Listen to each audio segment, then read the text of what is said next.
Hello বন্ধুরা, কেমন আছো সবাই? ভ্যারাইটি অফ লাইফ থেকে আমি মুনমুন তোমাদের ভালোবাসা জানাই। দেখো বন্ধুরা, এটা হচ্ছে অর্গানিক বাকহুইট। এটা অনেকটা গম জাতীয় খাবার, কিন্তু এটা একটু অন্যরকম শস্য। এটা তোমার অনেকটা চালের কাজ করে। এই যে দেখতে এরকম তিন কোণ আছে বাকহুইটটা, এটা হচ্ছে অর্গানিক।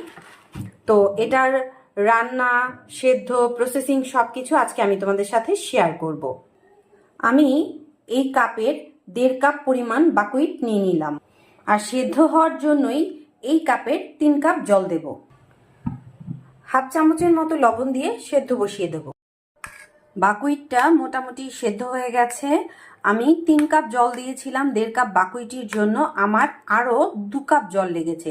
মোট 5 কাপ জল দিয়ে আমি বাকহুইটিটা সেদ্ধ করেছি। আর 2 চামচ পরিমাণ, নামানোর আগে 2 চামচ পরিমাণ তেল দিয়ে দিয়েছি।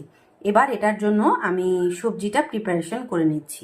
বাকহুইটে দেওয়ার জন্য আমি এখানে 2 চামচ মতো রাজমা নিয়ে নিয়েছি, এটা সেদ্ধ করে নিই। রাজমা সেদ্ধ হতে হতে আমি অন্যান্য সবজিগুলো আস্তে আস্তে করে ভেজে নেব।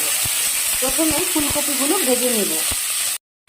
ফুলকপিটা ভাজা হয়ে গেছে, ভেজে নিচ্ছি শীতের আরেকটা সবজি পেঁয়াজকলি। পেঁয়াজকলিটাও ভাজা হয়ে গেছে, নামিয়ে নেব। তেল গরম হয়ে গেছে, দিয়ে দিচ্ছি সামান্য পেঁয়াজ কুচি, দেব গাজর কুচি। পেঁয়াজ আর গাজর কুচি একসাথে ভেজে নেব। গাজর আর পেঁয়াজের সাথে সিদ্ধ করা রাজমাগুলো দিয়ে একটু ভেজে নেব। এই পর্যায়ে দিয়ে দেব 1 চামচ রসুন বাটা, দিয়ে দিচ্ছি সেদ্ধ করে রাখা কেনোয়া, দিয়ে দিচ্ছি ভেজে রাখা ফুলকপি আর পেঁয়াজকলি,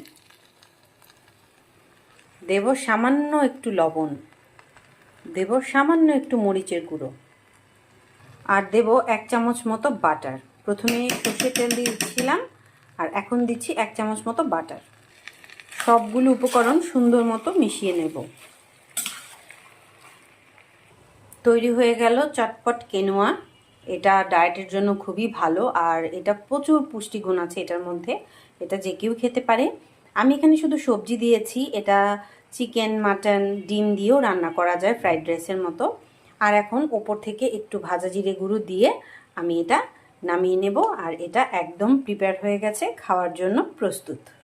হ্যালো বন্ধুরা, কেমন আছো সবাই? ভ্যারাইটি অফ লাইফ থেকে আমি মুনমুন তোমাদের ভালোবাসা জানাই। দেখো বন্ধুরা, এটা হচ্ছে অর্গানিক বাকহুইট। এটা অনেকটা গম জাতীয় খাবার, কিন্তু এটা একটু অন্যরকম শস্য।